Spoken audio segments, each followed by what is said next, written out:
So I made a little mistake. The man is Heinrich Kramer, and he is writing the most blood-soaked book of the 15th century, the Malleus Maleficarum, the Witch's Hammer, a book that would torment the world for a century after its release and be responsible for the torture and death of 70,000 innocent people.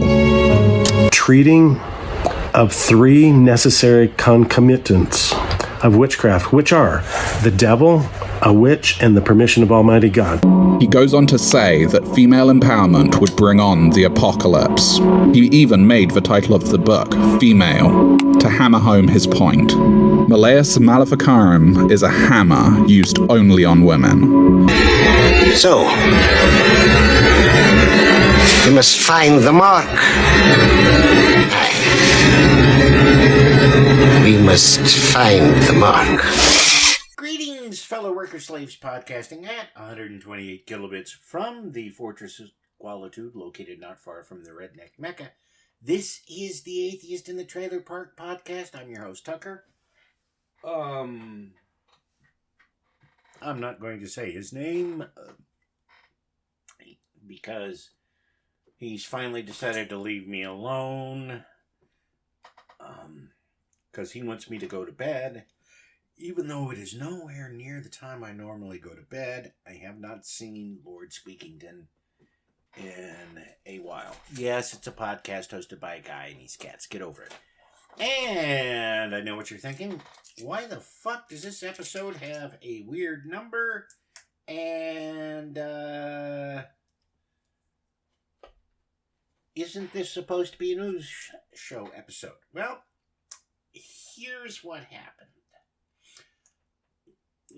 The last Hex and Hammer episode I put out, I was editing it, and I went to save it, and I got this weird error message, and I was like, I don't have time to figure this out, so I did a couple of quick things, and then went on about my business. Lo and behold, I found out that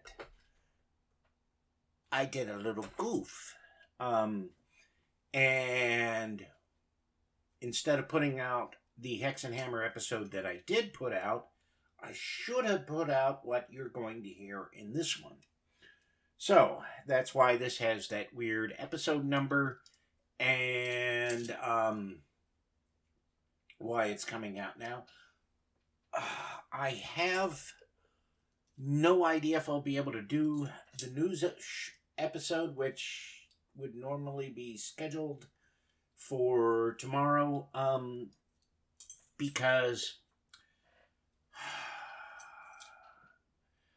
on my way home from work last night, I got a flat tire on the bike, and I kind of had to walk the bike home. I mean, I was lucky enough I ran into somebody who gave me a ride part of the way,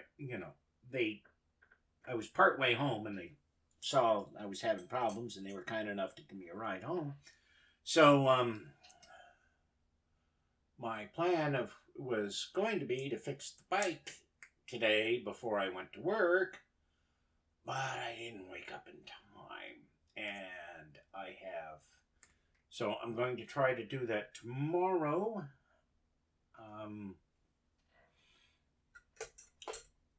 But I have some stuff coming. I will be talking about that in a future episode as to what all I've got coming. So I don't know if I'll be able to put out the news show episode.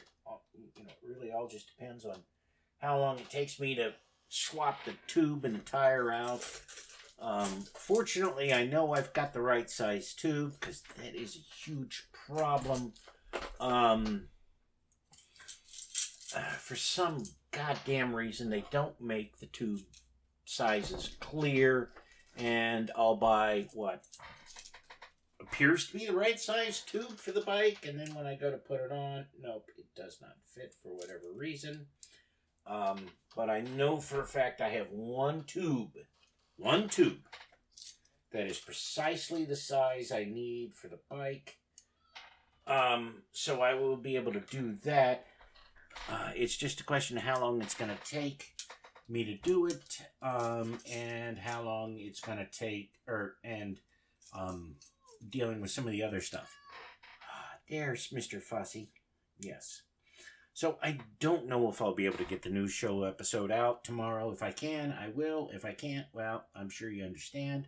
Patreon supporters, I'm going to ding you for this one, but if I put out the news show episode, I will not ding you for that one. Anyways, so what you're going to hear is Skullbeard and I reading from Hexenhammer, and this should go before the last episode that I just put out this past week. But I didn't because I got confused. That's the long and the short of it.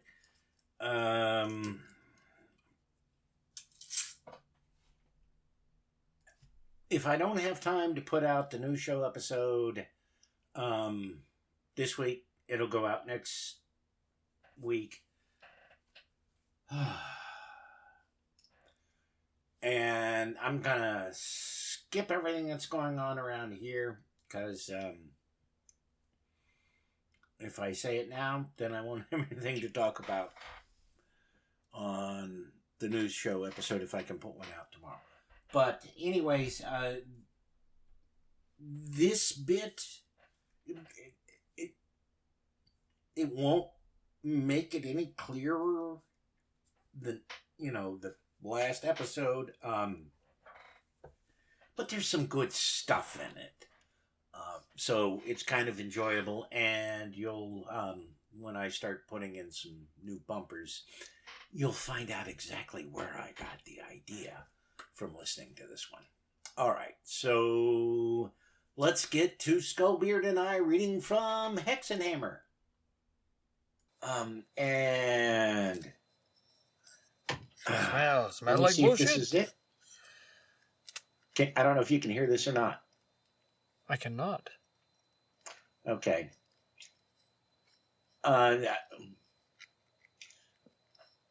Okay. Yeah.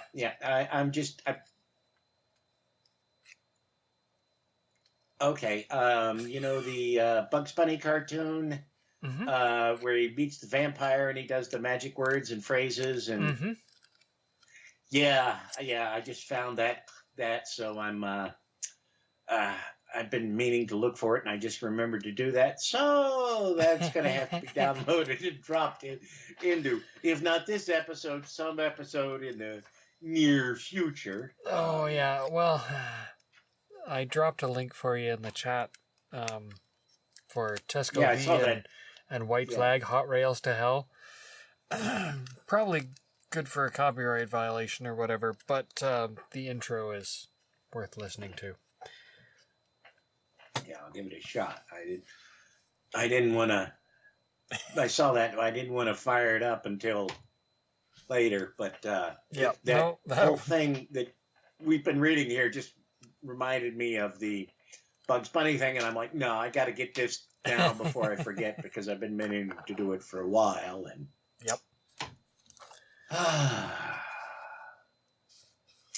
Now, with regard to all these classes of wizards, and especially the archers... Telling you, man, they got to think for these archers. And I bet you somebody got winged at some point, and they just got a massive hate on for them. Okay. When was Henry VIII? I don't know. In the past? Yeah, a while ago. Yeah, I know, but 1509. Okay, so and when was man.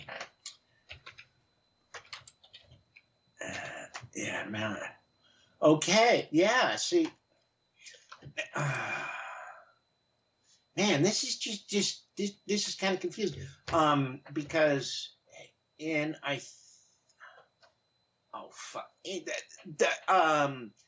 V, okay, the Shakespearean play, right? Okay. That's inspired by a battle the British had with the French. Took place like 1200s, 1300s, somewhere around in there. And the British were able to kick the French's ass because the British had the longbow. Uh-huh. And they did not, and the French didn't. And so the British, they basically set themselves up in the middle of a muddy plain with pointed sticks. Yep. So the French couldn't do their cavalry charge.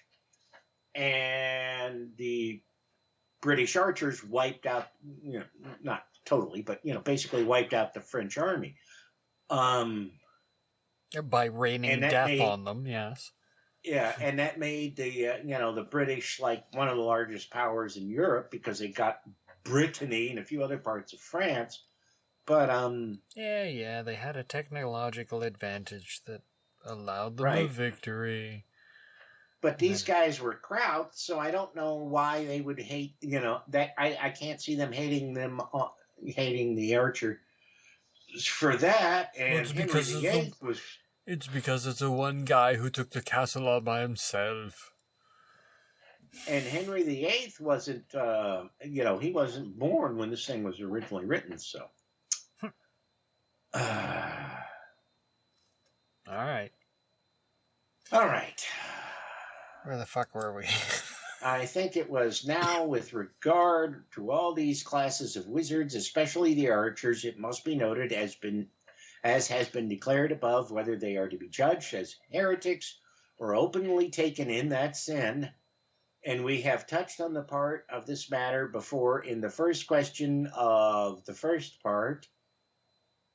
Sure. My head hurts. Mm-hmm. And there it is shown that St. Bernard says that there are three ways by which a man can be convicted of heresy, either by the evidence of the fact when in simply heresy he publicly preaches his errors, or by the credible evidence of witnesses, or by a man's own confession. St. Bernard also explains the meaning of some words of the canon law in this connection, as was shown in the first question of the first part of this work.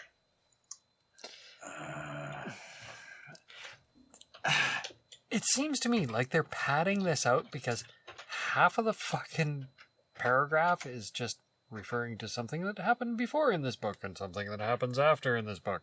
Yeah. Right? Just padding that shit out.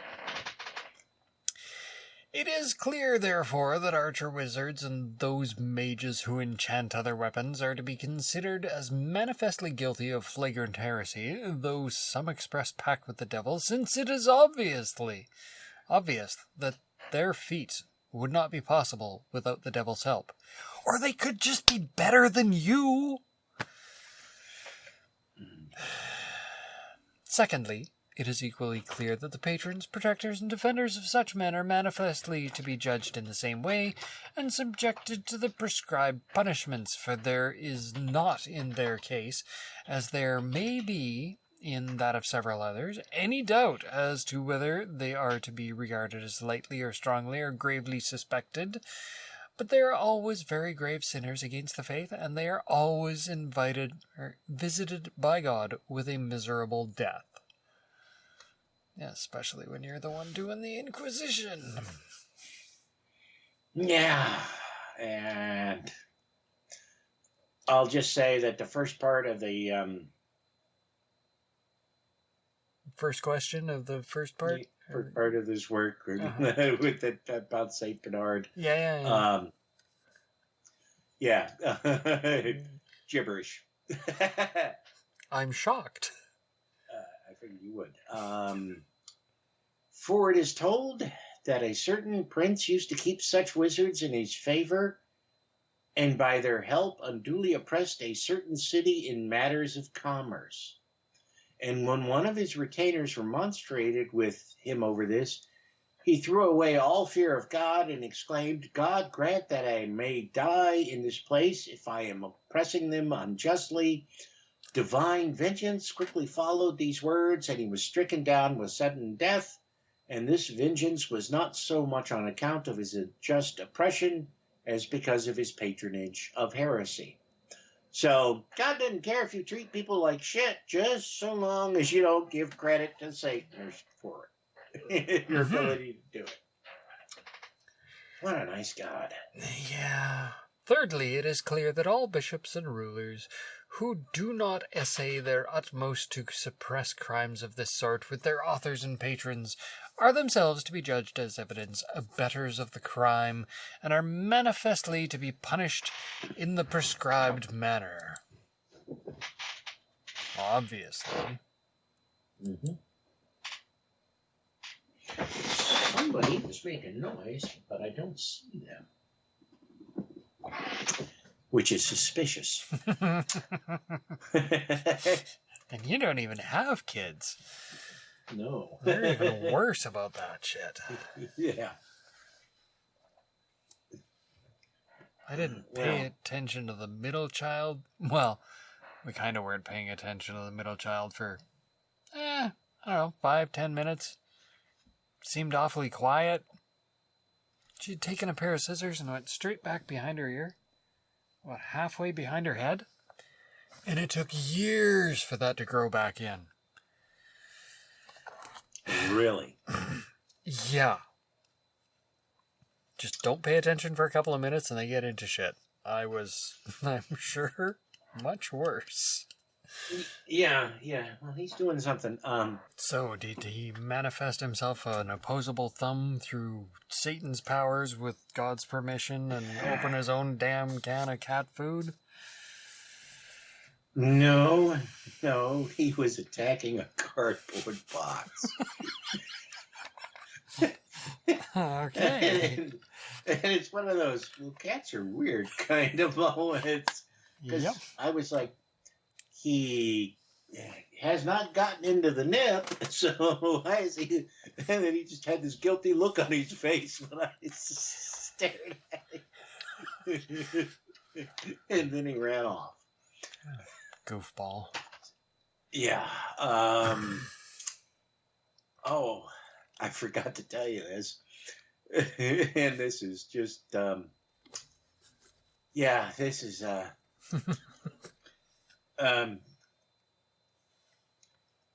they're having an AR-15 raffle at the Republican National Convention. Mm-hmm.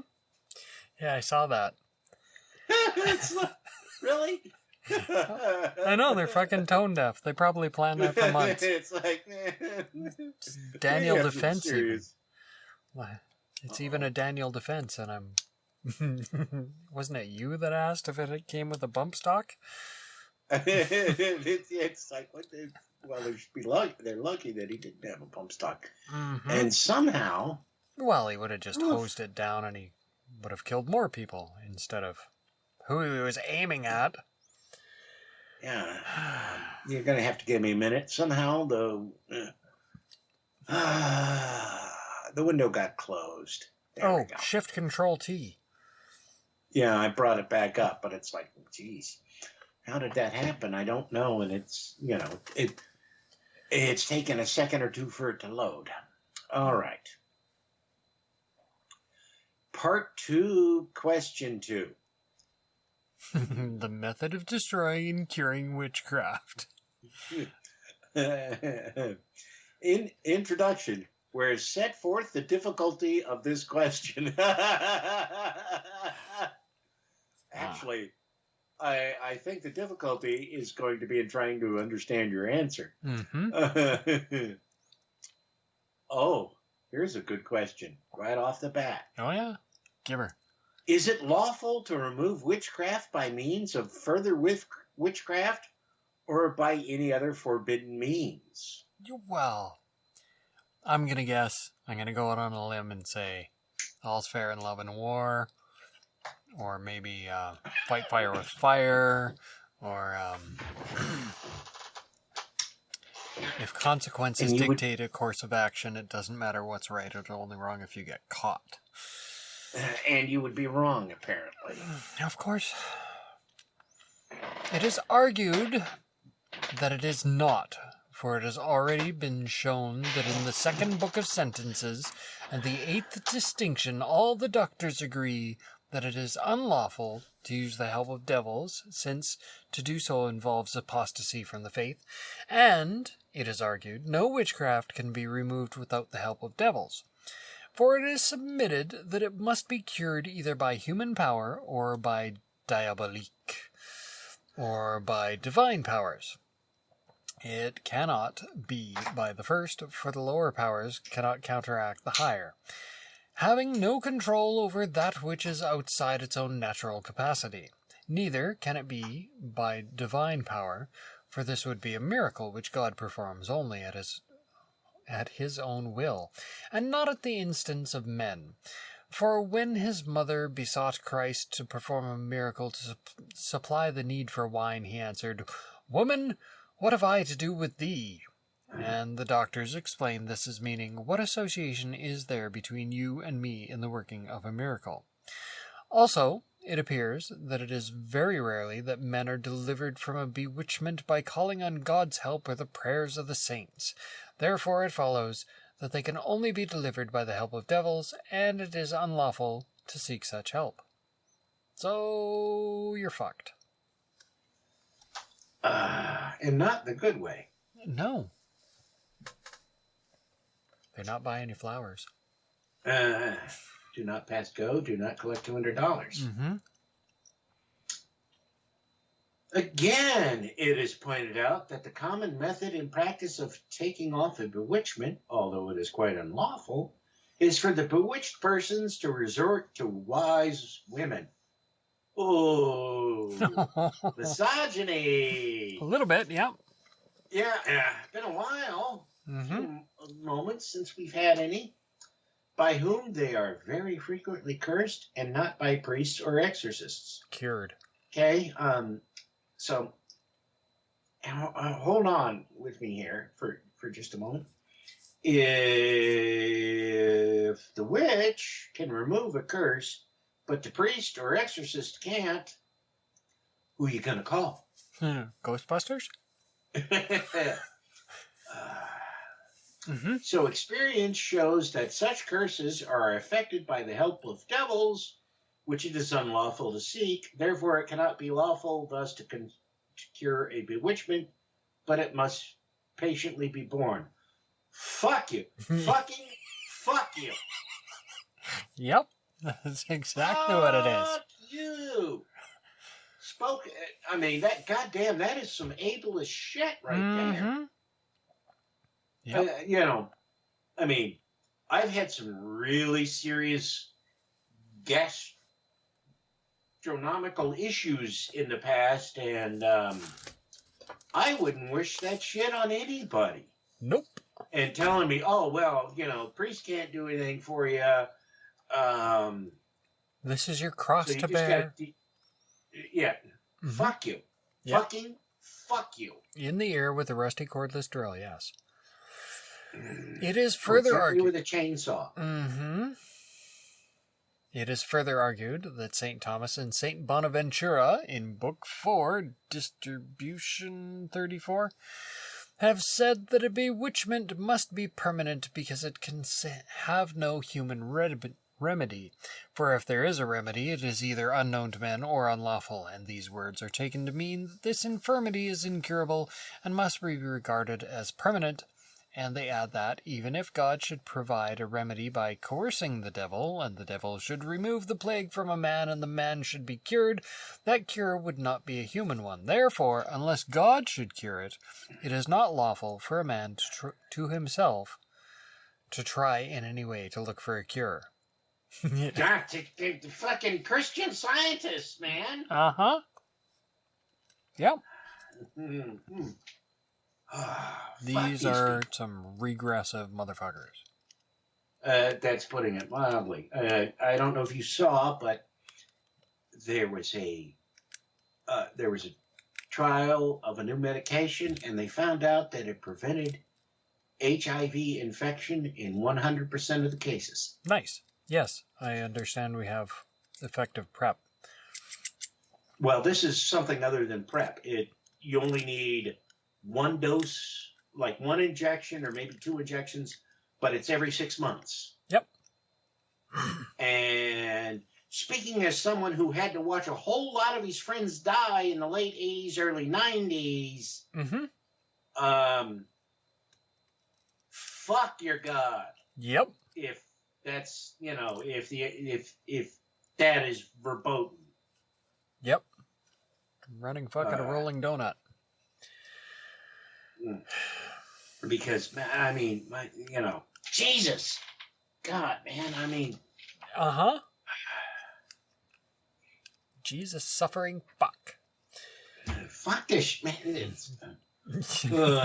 need to go on because I'll get really angry and start frothing at the mouth. Mm-hmm. In the same place, these two doctors, that's capitalized, so I wonder if it is the doctor. Yeah, you never know. Doctor Who? Add to that, it is unlawful even to seek a remedy by the super editing of another bewitchment, for they say that granting this to be possible and that the original spell be removed, yet the witchcraft is nonetheless to be considered permanent, for it is in no way lawful to invoke the devil's help through witchcraft. Mm-hmm. She turned me into a newt. But I got better.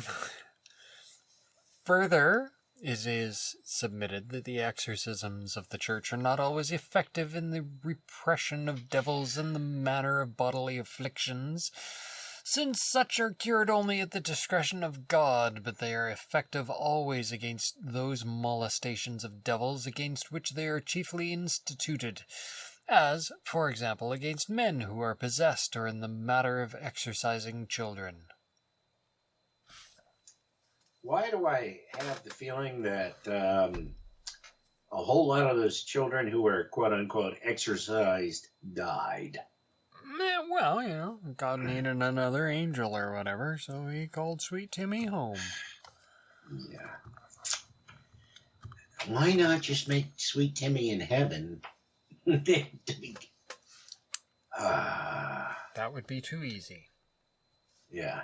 Again, it does not follow that because the devil has been given power over someone on account of his sins, that power must come to an end on the cessation of the sin. But for very often a man may cease from sinning, but his sins still remain. So it seems from these sayings that the two doctors... Wasn't there an episode of Doctor Who that called the two doctors? I believe so, yes. We have cited were of the opinion that it is unlawful to remove a bewitchment, but that it must be suffered just as it is permitted by the Lord God, who can remove it when it seems good to him. Fuck God. Yeah. Hey, come to think of it, I think I saw a Doctor Who movie with like 3 or more doctors in it. Well, there was the name of the doctor, which had a bunch of them. Mm-hmm.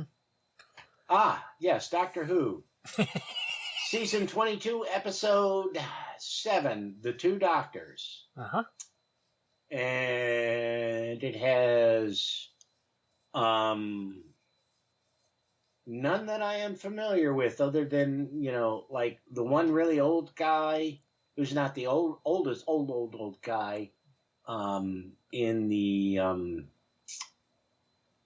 22nd season. 1985 is when it aired. Tom Baker. Was it Tom Baker? Colin Baker and Fraser Hines and Patrick Troughton. Huh. Okay. Yeah, which those names mean nothing to me because all I got to see were the Tom Baker episodes because that was all the local PBS station could afford. Yep. Tom Baker was my favorite doctor. So was he was mine as well. Matt Smith is a close second. It's not. Who was the other one around the time of Matt Smith? Oh. Before or after? Either. Eccleston. And I can see his face. He played Crowley in Good Omens. Oh, yeah. One of them, it's not the Crowley guy. Mm-hmm. The one with the ears. One of them is married to the daughter of another actor who played Doctor Who. Oh, okay. And one of them was also in the BBC TV version of The Hitchhiker's Guide to the Galaxy. He was the meat at the the Galaxy at Milliways. Okay. And there and like at either then or at some point, somehow they looped it all together so that the dude who's married to the daughter of the one doctor could propose to her while they were shooting something involved with either The Hitchhiker's Guide to the Galaxy or Doctor Who. And I also need to point out that Douglas Adams wrote for Doctor Who. Nice. I was unaware of that. And in fact, he recycled the script for one of the Doctor Who episodes he wrote into the original Dirk Gently's Holistic Detective Agency's novel. All right. I haven't seen those. Well, I haven't. I tried to watch the series, and it was like, this is way different than the book. In like the first 5 minutes, that's why I said, nope. Mm-hmm. The book was pretty good. The two books of Dirk Gently's he wrote that were pretty good. Okay. Yeah, I haven't read those either. Okay, is it your... And his widow, not too long ago, released like all the stuff that they had of his that he had never finished and published. Oh. And I haven't read that yet. And God damn it, now that I think about it, I gotta look this up. Because I've got the audio book of that thing. But there's I read it in high school. There's they published the original radio scripts for the Hitchhiker's Guide to the Galaxy. Oh, nice. And those are different than what aired mm-hmm. in some cases.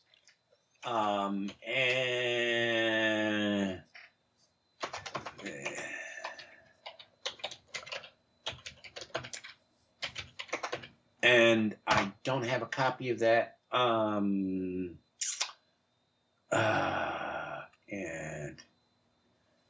yeah, so Amazon lists it, but it's not currently in print.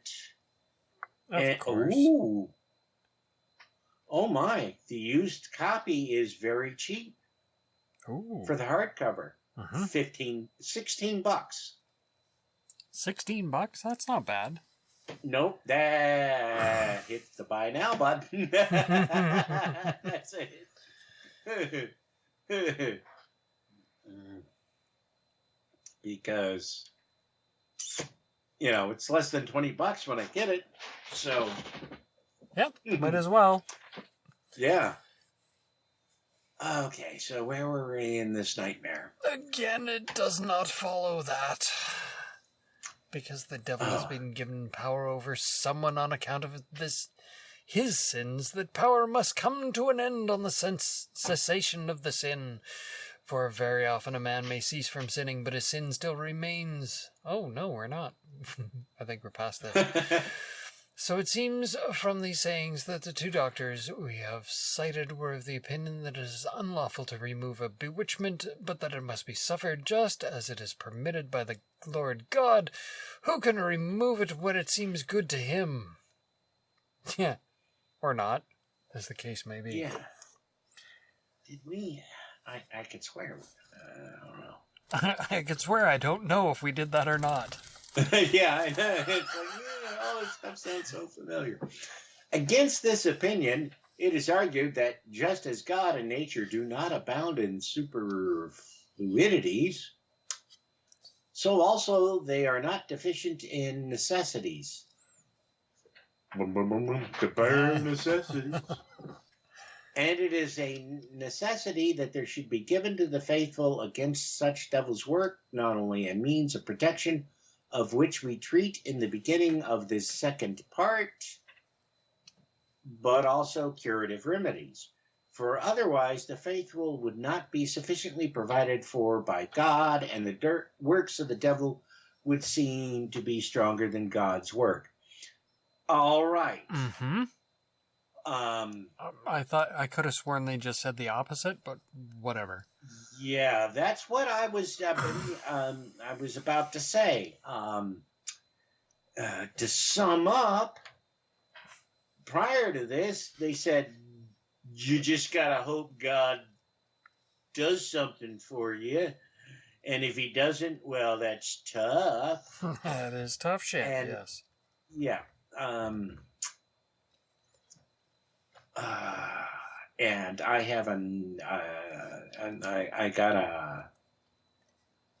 got an idea for an audio drop. Uh-oh. You've never seen the series Pushing Daisies. No. It's a great series. It's basically a modern fairy tale. Okay. And they have a narrator who's British, and he does a recap of different things, and he says the facts were these. And he's got this great British accent, so that's I gotta find that and maybe drop that in there.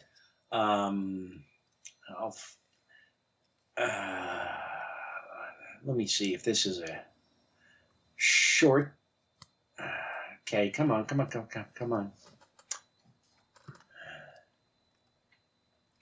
And I only got about 20 minutes of recording left. Okay, well, I got to remember to ditch these things occasionally. Yeah, I'll find it and I'll send you a link so you can hear, because it's just the way he dryly, well, not so dryly, but the way he just says the facts were these.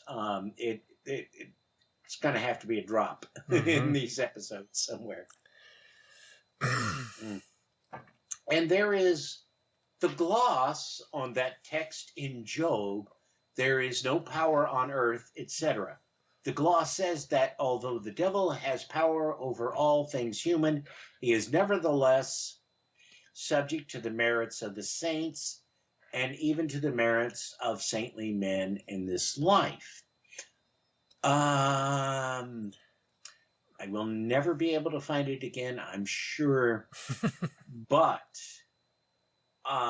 apparently, originally, the Torah, or whatever equivalent of the Old Testament that Jews use. I mean, there's the Torah and there's a few other things, but whatever. Apparently, the original ending of that book was Job. Oh. And it was like, basically the book asked a powerful question and it caused God to shut the fuck up. Is how one Jewish scholar described it fairly recently in an article. Okay. Yeah. Well, thank you, Job, for getting that blowhard to shut the fuck up. Again, St. Augustine de Morbidis Ecclesiae says, no angel is more powerful than our mind when we hold fast to God. For if power is a virtue in this world, then the mind that keeps close to God is more sublime than the whole world. Therefore, such minds can undo the works of the devil. Which I thought you were not supposed to do. but whatever. Couldn't even think about it. Oh, wow. I look up De Morbis Ecclesiae on Wikipedia. Uh-huh. It don't exist. Really? Really. So I'm betting if you dug around in St. Augustine's entry on Wikipedia, you could probably find it, but it's not listed under a as different such. name, but there's no web page on Wikipedia by that name. Curiouser and curiouser, said Alice. I think they're just making this shit up. Answer. Here are two weighty opinions which, it seems, are at complete variance with one another. Huh. You know, I'm just going to say opinions Are like are assholes. like assholes. Mhm. I'd prefer facts Yes. over Yes. opinions.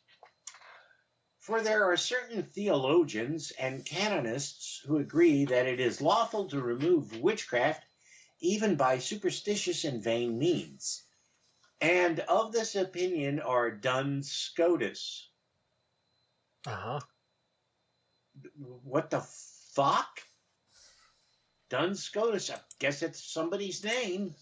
Henry of Sigisio and Godfrey and all the canonists. Duns Scotus, John Duns Scotus, Dr. Subtilis, the famous Franciscan scholastic, died 8th November 1308. He lived and taught at Oxford and for a time at Paris.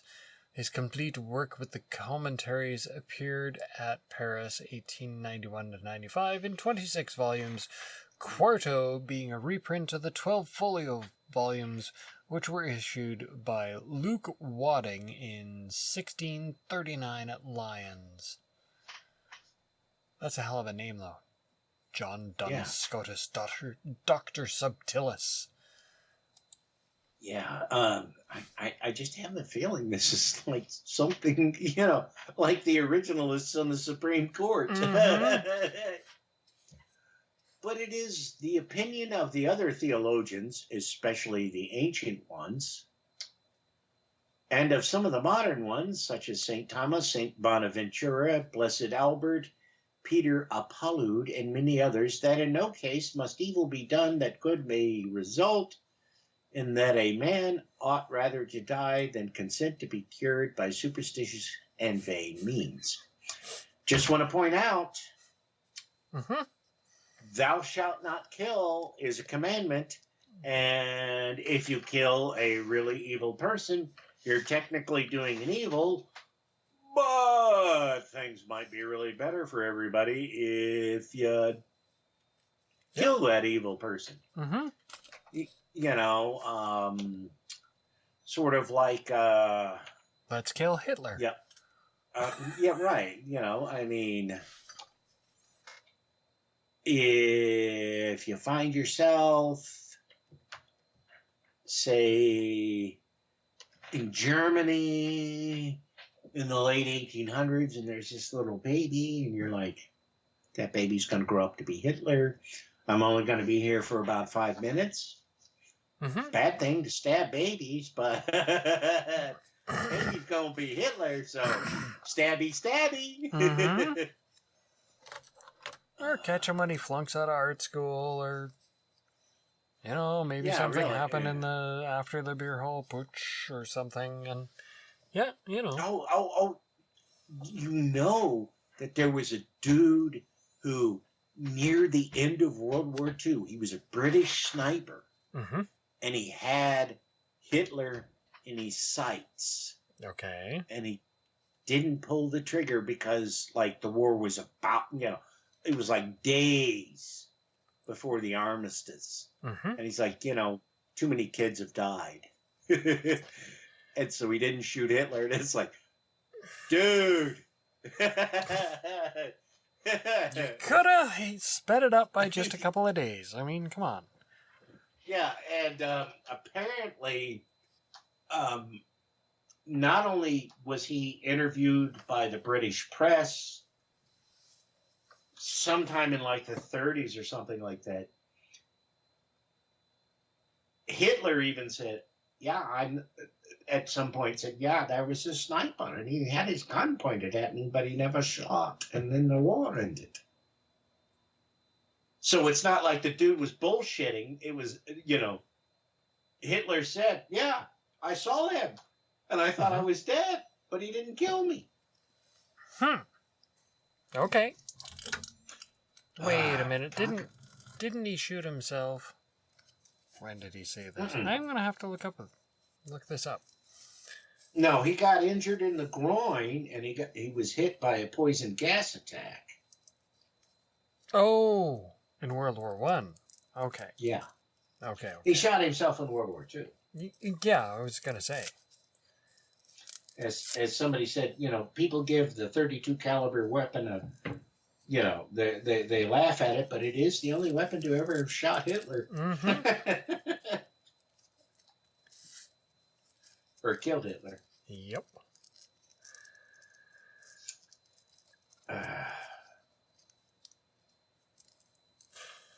You've got the next section.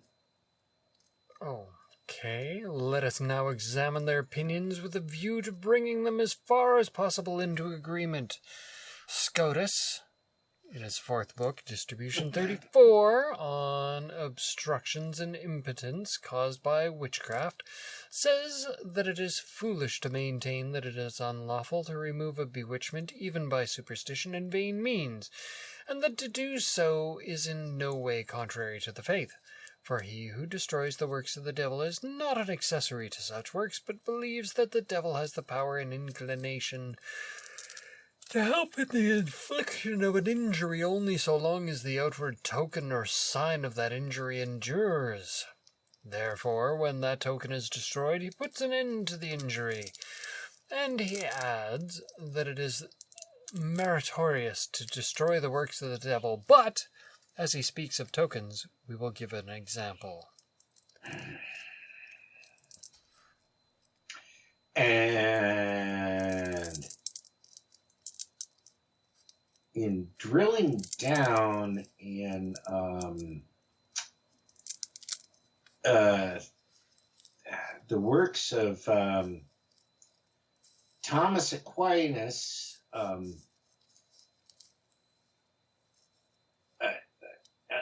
I can find like the complete text, which fuck if I'm going to read that. But there's no, but the Wikipedia entry on it, or on him, this is like, it's like buried in something. So it's not even one of his major works. Or, yeah. You cherry pick from the obscure stuff. Ain't nobody gonna call you on it. Yeah. I'm not saying nothing. I'm just saying. Yep. There are women who discover a witch by the following token. When a cow's supply of milk has been diminished by witchcraft, they hang a pail of milk over the fire and, uttering certain superstitious words, beat the pail with a stick. I want to point out that this is pasteurizing milk, which is what you fucking want to do. Uh-huh. Yeah, but milk supply is drying up, so you know. Yeah, and though it is the pail that the women beat, yet the devil carries all those blows to the back of the witch. And in this way, both the witch and the devil are made weary. But the devil does this in order that he may lead on the woman who beats the pail to worse practices. And so, if it were not for the risk which it entails, there would be no difficulty in accepting the opinion of this learned doctor. Many other examples could be given. Sure.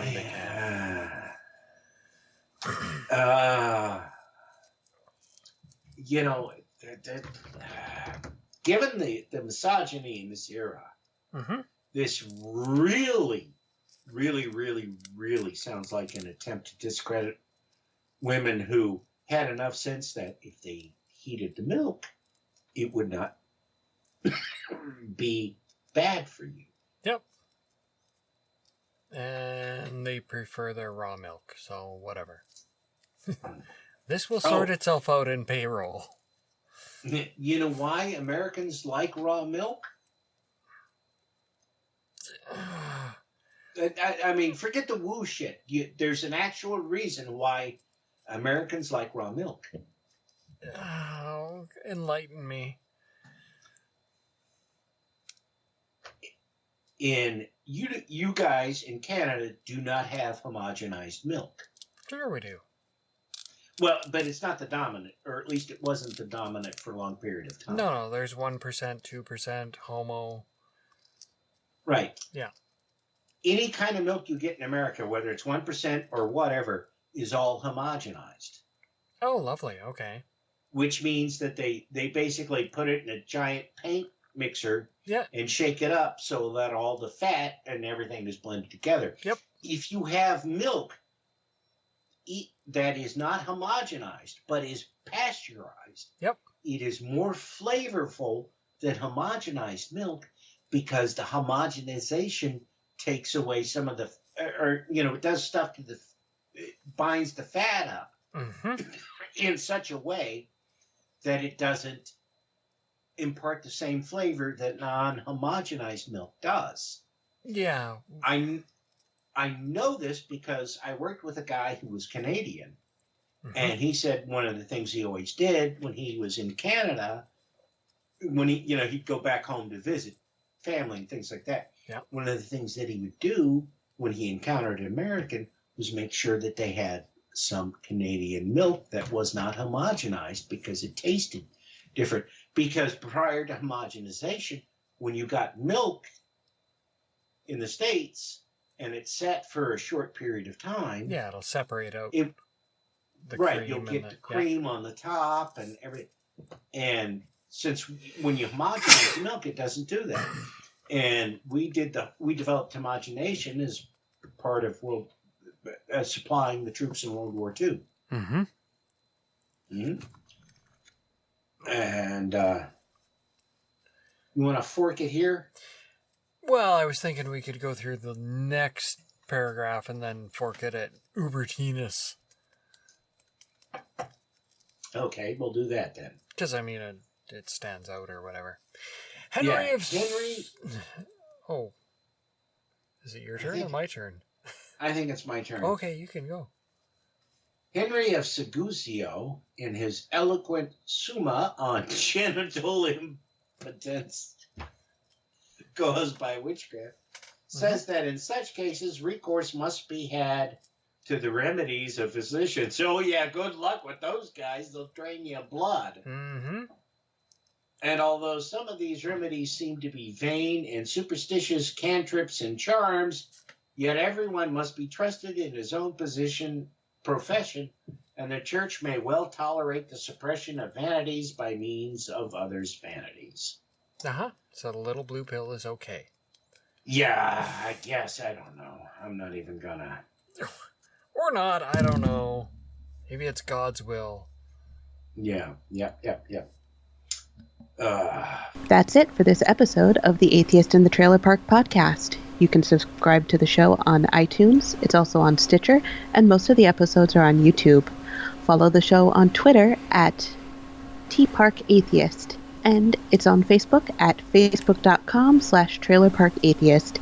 You can email me at trailerparkatheist@gmail.com.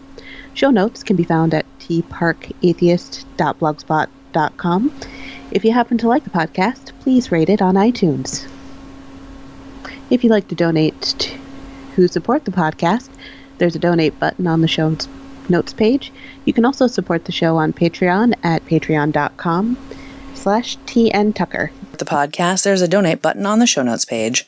You can support it via Patreon at patreon.com/TNTucker. Thanks for listening. Say goodnight, Fuzz-Nuts. All I know is this violates every canon of respectable broadcasting. Damned cat.